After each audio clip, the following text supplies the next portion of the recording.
So we catch back up with Bold, who he and Whisper seem to have finally made it back to White Deer Park. Well, that was a bit anticlimactic. No big final fight between Bold and the elements or past enemies, or even a flashback to the journey they've just had? That's a bit boring. That's like if in Lord of the Rings at the end of the first movie the Fellowship go off to Mordor, and at the beginning of the second movie you're like, wow, we're here in Mordor now. Man, wasn't that an adventure? A shame you guys didn't get to see it, but hey, that's not important, right? We can just skip that. Yeah, skip the precious. Shut up, Gollum! So Whisper leaves Bold to go off and find some food, which is a really good idea. Leave the delusional, starving fox on his own. And Bold then tells Robber about the conflict he's in. You know I can't go back in there. And why did you come all this way? For Whisper and the cubs. I got her here. Now my job's over. Some sense of responsibility you've got. Granted, foxes aren't the most matrimonial of animals, but I thought your father would have taught you better than that, young man. So Bold goes to hide from Whisper, who promptly returns. And to be fairly honest, as much as she proved herself to be a selfish bitch, her breaking down emotionally here is actually still rather endearing to watch. Crow! Have you seen Bold? Oh, Are you sure you haven't seen him? He was here a minute ago. oh, He must be here somewhere. Bold! Bold! Forgive me, Bold! But what else can I do?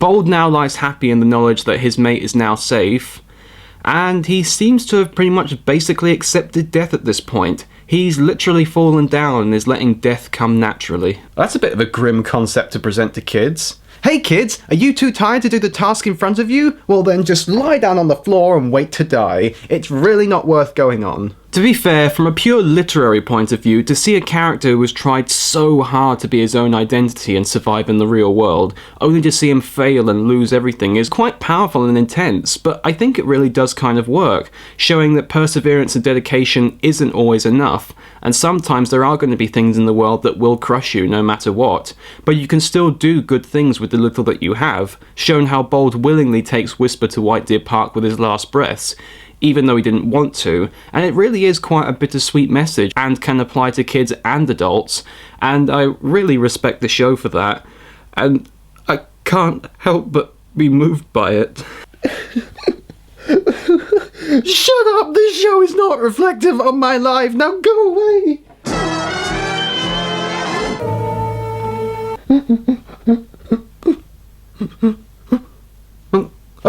Oh, we're with Ada now. That should actually help cheer me up. Some good old-fashioned two-faced double-crossing. And you know, I know that this is the last episode, but I'm getting a little bit sick of the Autobot switch thing. Can we switch it up one last time, please?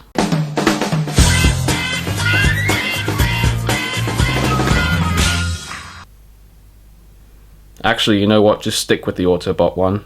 Adder, me old matey. Long time no see. Ha ha. How are? Oh, you're not half the snake you used to be, matey. Also, have a bit more courtesy, Toad. You don't just spring something like that onto someone. You be a little bit more pervasive and kind about it. Like saying, Hey Adder, feeling a bit sore in the tail, are we? Or, Oi Adder, need some Vaseline? Scarface thinks snake tastes nice. He did that to you? I'm going to give him a taste of what adders are really made of. So Ada goes off to get her final revenge on Scarface. hang on a minute. Female snake-like assassin who's been wounded to the point of near death but then survives and goes to kill her attacker. Does this sound familiar at all?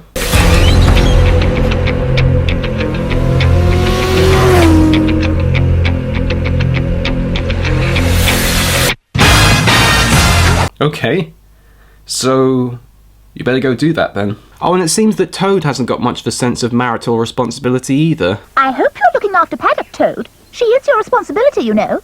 Not now, she ain't. Ha ha! Mating season's over. We'll meet up again next spring, though. Ha ha! Caught him bachelor to the end, eh, Toad? Just like Speedwagon. Sounds like rather a good arrangement to me. Ouch! Meanwhile, Ranger and Charmer meet back up again to... well, you can probably guess, really. How's your father? Mending, I guess. Pride's hurt most. My father could have killed him, you know. In some ways, it would have been better if he had. That's right, discuss ethics about killing. Oh, how romantic. You can say that? Yeah. Deep down, I care for the old scoundrel. And well, I think it would have been better for him. Will our families ever make up their differences? Some chance. Then there's little hope for us. Oh, if only something would happen to bring my father round.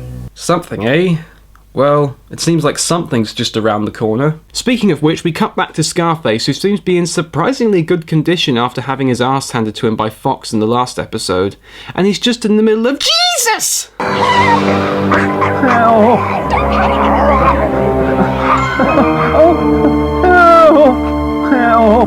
Dear God, that might have been the worst one yet! Not only was it vicious as hell, but she kept talking as it was happening. That's like something out of Nightmare on Elm Street. And at least Freddy's hilarious. That was just nasty. But of course, as Fox says, I'm to blame. Even a fool can be wise after the event. But can he then be called wise? the awkward silence really says it all there. Excuse me, but what are we going to do about Scarface? Don't worry, the bride is already on the case. Yeah, I just realised you could technically call her that, given what she got up to in the last series. Man, the Kill Bill parallels are just piling up here. Though I really do not want to see a guy called Buck, particularly since we have actual Bucks in the park. But now, after so much bloodshed, tears, and Al Pacino references, it's time to put this villain to bed. Good! Think you fucking bullet! You think you get me one bullet? Good, you fucking bullet! Good!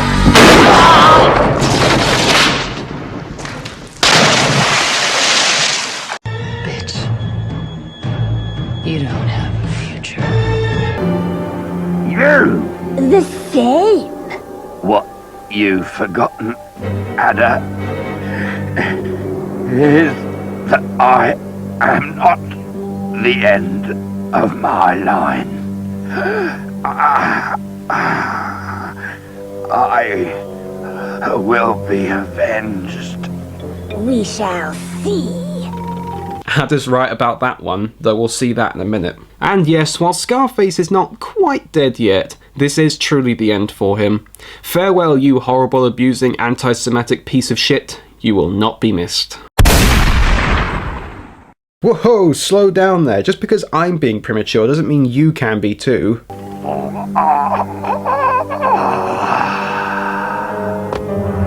Oh, he actually is dead now. Sorry. Actually, in all honesty, I kind of like how his death was rather low-key. All of the horrible things he's done, he really doesn't deserve to have a heroic or epic death. He's kind of like Hitler, including the anti-Semitic elements. You go out pathetically like the coward you are. Plus, we had some epicness with the fight earlier, and it's nice to see the animal who he physically abused so much besides Weasel and Lady Blue finally get her own back on him. Though the five-finger death might have been a bit more efficient. Although, Ada doesn't actually have fingers. Or even hands for that matter. So Ada skulks off in victory, and in an intriguing scene she comes across the Great White Stag, in the only time the two ever share a conversation, and it's quite an interesting one. You are in a good humour, in spite of your injury. Scarface's work?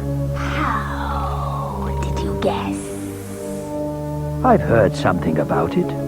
As a matter of fact, I was on my way to see him. Most interesting. Well, I mustn't keep you. No doubt you have your own business to attend to. I've already done so. Thanks. May I ask whether or not it's worth continuing my journey? Depends on whether you wanted just to see Scarface or to talk to him. To talk to him? Then save yourself the bother. Sometimes actions speak louder than words. Well, he's taking it lightly. Though given how much of the lazy prick he is, he probably doesn't even care that Scarface is dead. He's probably more concerned of, oh, all that paperwork. Thanks a bunch, Adder. So the news spreads faster than a frog on fire of Scarface's death, and the animals rejoice in the news. Scarface is dead. Adder killed him. That's the best news I've heard since we came to White Deer Park. Which just goes to show you how the year has gone for the animals if that is the case. But prepare for that to be spoilt by this news. Yippee! This calls for a party! Yay, the party with singing and everything! I've been trying to prevent my ears from being violently penetrated by Weasel's voice all series, and it's never worked. So at this point I should just cut my losses and just let it happen. I mean, it's going to happen anyway, so let's just get it over with. He made us good, he made us run, but now we settled the score. Yeah, somehow the year doesn't feel complete without my ears bleeding. Though the celebrations are put on hold for a minute with the arrival of Whisper, who comes across Kestrel. You're a stranger to me. I've just arrived.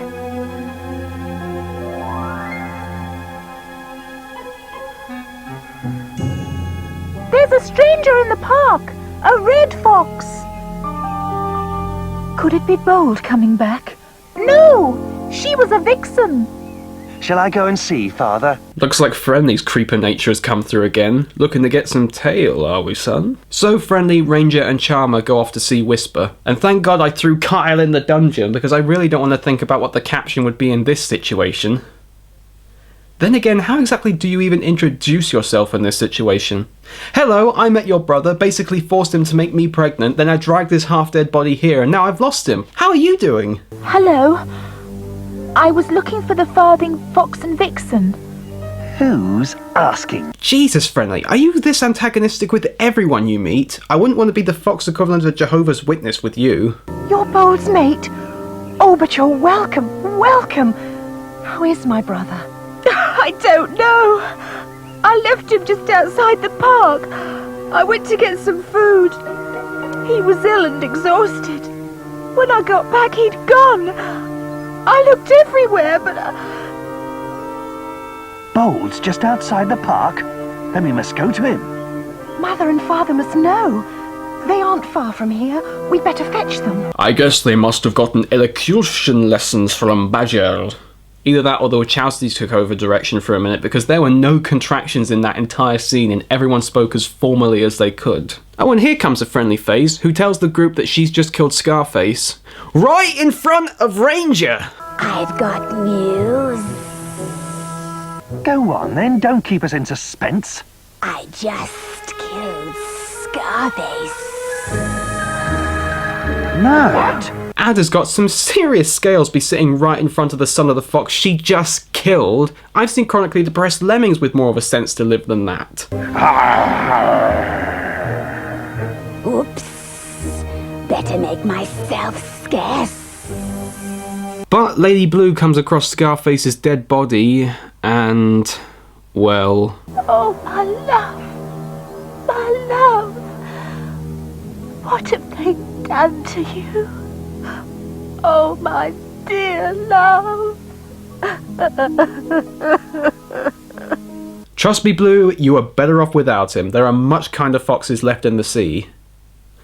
Either that or she has a thing for blue foxes and she couldn't find any others besides him. Man, talk about love only being skin deep. So Ranger comforts his mother, and with many great losses on both sides, the feud between the red and blue foxes officially ends here, with the bloody, underhanded finale we all expected. If only Ada had killed him sooner, my wife would be with us now.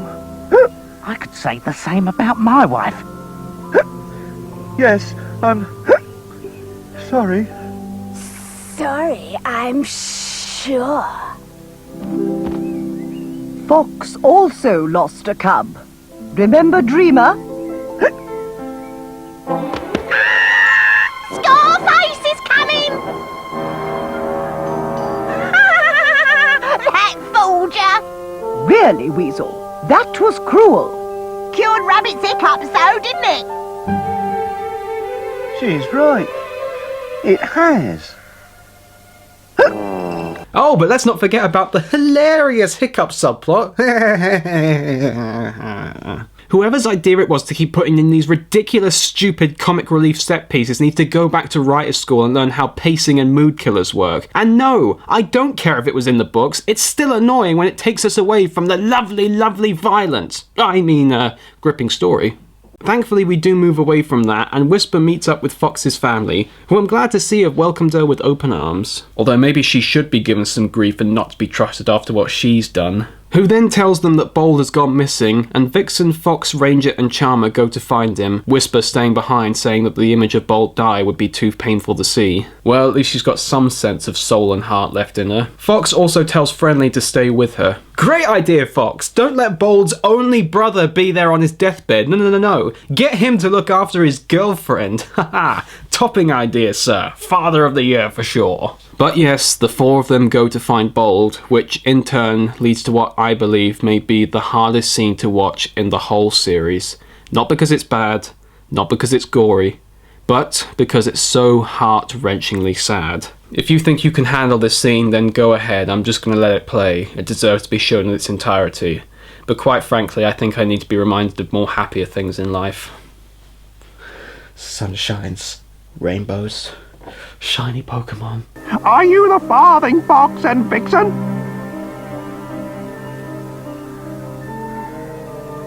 Follow me! He's here! Bold. Oh, my Bold.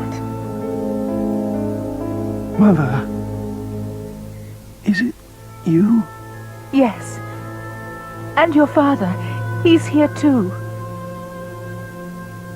Dad. Hello, son. Your mate told us where to find you. I gather we've got your cubs to look forward to soon. You son of a gun. That's all right then. Thanks, Dad. Yes, they'll be fine. Son, I'm sorry I was hard on you. Forgive me? You're the bravest fox I've ever met. I'm proud of you.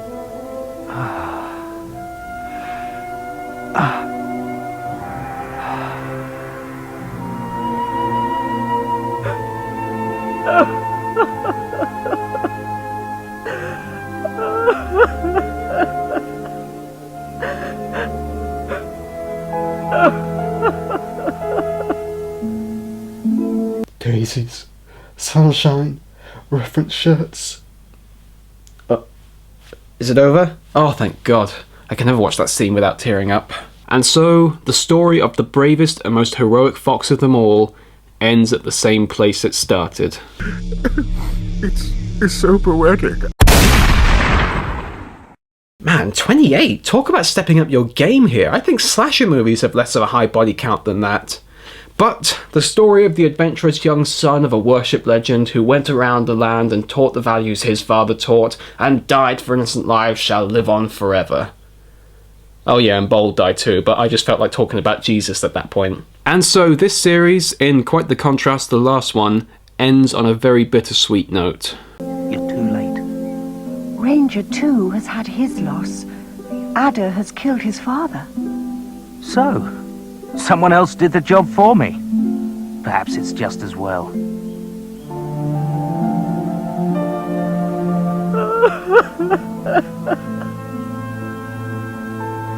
Do you still want Charmer to be your mate? Then who am I to stand in your way?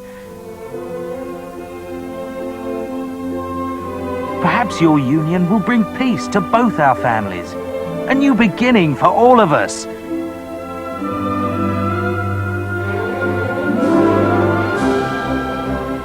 Our future in White Deer Park began to look more hopeful, but only because of Fox and his friends and the oath of Farthing Wood.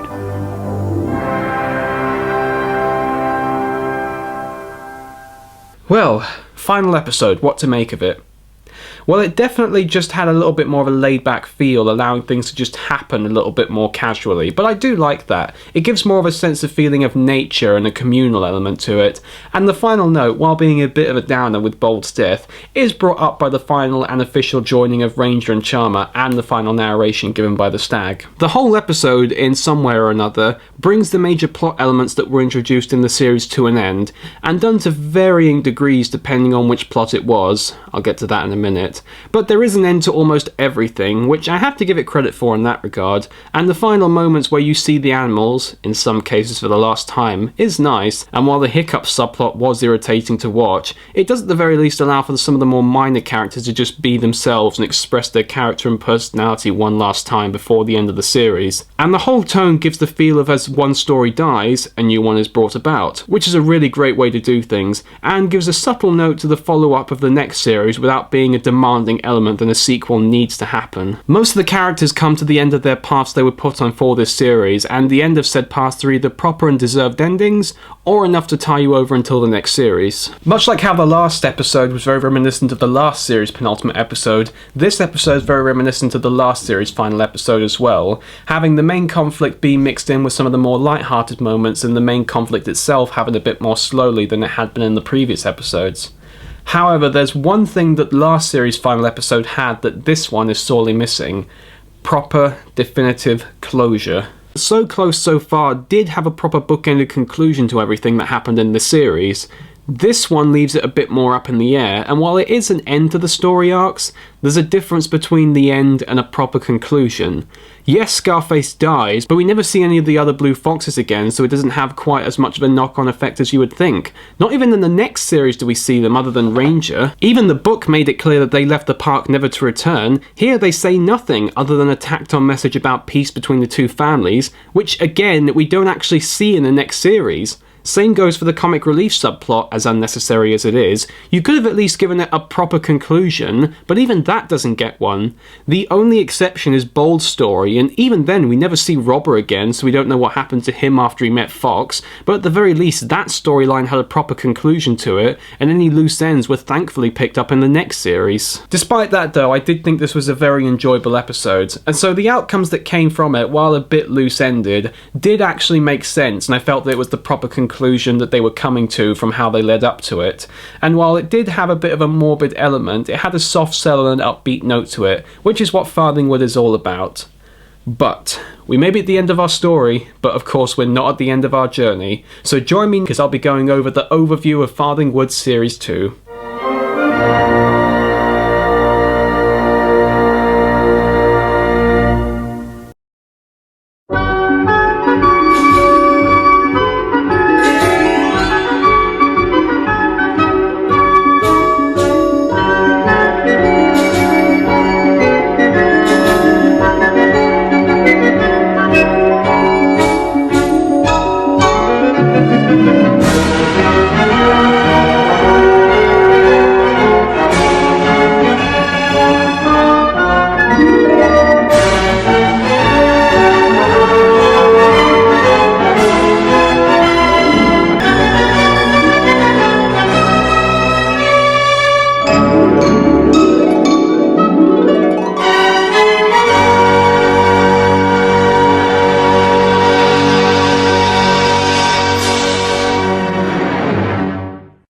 And now for something completely different. In front of the fox, Ada's got some serious scales to be lying right in front of the fox. Ada's got some serious scales to be sitting right in there.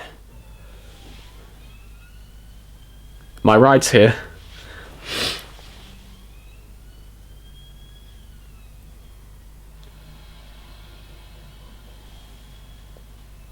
Can you not be fucking quiet? Which just goes to show you how the year has gone for the animals if that is the case. Oh man.